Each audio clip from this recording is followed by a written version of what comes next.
રાજકોટ ભાજપના ઉમેદવાર પરસોત્તમ રૂપાલાએ કરેલી વિવાદાસ્પદ ટિપ્પણી બાદ આજે રાજપૂત સંકલન સમિતિએ આપેલી સમયમર્યાદા પૂર્ણ થાય છે અને આજે વધુ એક બેઠક મળશે જેમાં પાર્ટ 2 અંગેની સત્તાવાર જાહેરાત કરવામાં આવશે। આપણી સાથે સંકલન સમિતિના પ્રવક્તા કરણસિંહ જોડાય છે, તેમની સાથે વાત કરશું। કરણસિંહ, બેઠક આજે મળવા જઈ રહી છે, હજી સુધી ક્ષત્રિયોની જે માંગ હતી તે પૂર્ણ નથી થઈ, જે ઉમેદવાર બદલવાની કયા કયા મુદ્દા મહત્વના હવે રહેશે? પાર્ટ 2ની પણ આજે જાહેરાત થવાની છે। ત્યારે આજે અમારી ગુજરાતની 550 સંસ્થાઓ નાની મોટી અને એની પ્રતિનિધિત્વ કરતી 90 મુખ્ય સંસ્થાઓ ક્ષત્રિય સમાજના આગેવાનોની મહત્ત્વની મિટિંગ 4 કલાકે આ જ જગ્યાએ રાજપૂત સમાજ ભવન ગોતા અમદાવાદ ખાતે અમે કરવા જઈ રહ્યા છીએ। ટૂંક સમયમાં અમારી કોર કમિટીની બેઠક શરૂ થશે અને એમાં બધા મુદ્દાઓને અમે આવરી લીધા છે કે હવે અમને એવું લાગે છે કે પુરુષોત્તમ રૂપાલાની ઉમેદવારી રદ કરવાની ભાજપની તૈયારી નથી। તો પાર્ટ 1 હતું એ ઓપરેશન રૂપાલા હતું, પાર્ટ 2 ઓપરેશન ભાજપ હશે। અને હું આપને જણાવવા માગીશ કે કોર કમિટીમાં આ બધા મુદ્દાઓની ચર્ચા થશે, કારણ કે લોકશાહીમાં તો શું છે કે અમે પાર્ટ 1માં પણ જુદી રીતે વિરોધ કર્યો અને અમને માગણી મૂકી, એ રીતે અમે પાર્ટ 2માં શાંતિપૂર્વક સંયમથી જે બી અમારા આંદોલન કરવાનું થશે, જે બી સભાઓ કરવાની થશે, જે બી રણનીતિ હશે, મતદાન 100% કરાવવાનીથી માંડીને બધી રણનીતિની ચર્ચા આ કોર કમિટીની બેઠક અને સંકલન સમિતિ પૂર્ણ થયા બાદ અમે પ્રેસ કરવાના છીએ, એમાં આપ મીડિયાના મિત્રોને જણાવીશું। એક એવી પણ વાત હતી કે રાજકોટ બેઠક ઉપર ક્ષત્રિયની મહિલાઓ છે તે ઉમેદવારી કરશે, તેને લઈને હજી સુધી કોઈ નિર્ણય કરાયો નથી। અલબત્ત એટલા માટે કારણ કે આજે 19 તારીખ છે, ઉમેદવારી ફોર્મ ભરવાનો અંતિમ દિવસ છે। હા, એટલે અમે જ્યારે રાજકોટમાં મળ્યા, આમાં કેવું છે કે કોઈ પણ લડાઈ હોય, આંદોલન હોય કે યુદ્ધ હોય, એની રણનીતિ સામે પક્ષે શું ચાલી રહ્યું છે એને જોઈને બનાવવામાં આવતી હોય છે।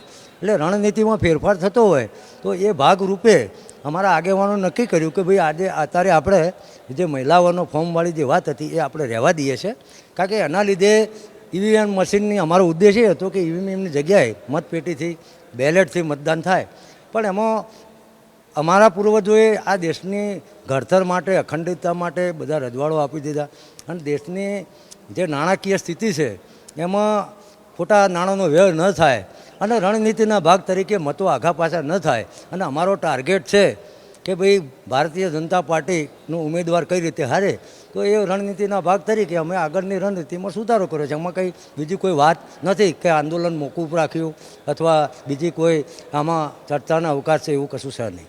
એક સવાલ તમને એ પણ પૂછું, પરેશ ધાનાણી જે રાજકોટ બેઠક પર કોંગ્રેસના ઉમેદવાર છે, ઉમેદવાર જાહેર નહોતા થયા તેની પહેલાં પણ તેઓ સોશિયલ મીડિયાના માધ્યમથી ક્ષત્રિયોને પ્રત્યક્ષ પરોક્ષ રીતે સમર્થન આપતા હતા। આપે જે રીતના કહ્યું કે હવે ઓપરેશન પરસોત્તમ રૂપાલાની ઓપરેશન ભાજપ શરૂ થશે, તો એનો મતલબ એ માની શકાય ખરો કે ક્ષત્રિય સમાજ છે તે હવે રાજકોટ બેઠક ઉપર પરેશભાઈને પ્રત્યક્ષ કે પરોક્ષ રીતે તેમને સપોર્ટ કરી છે?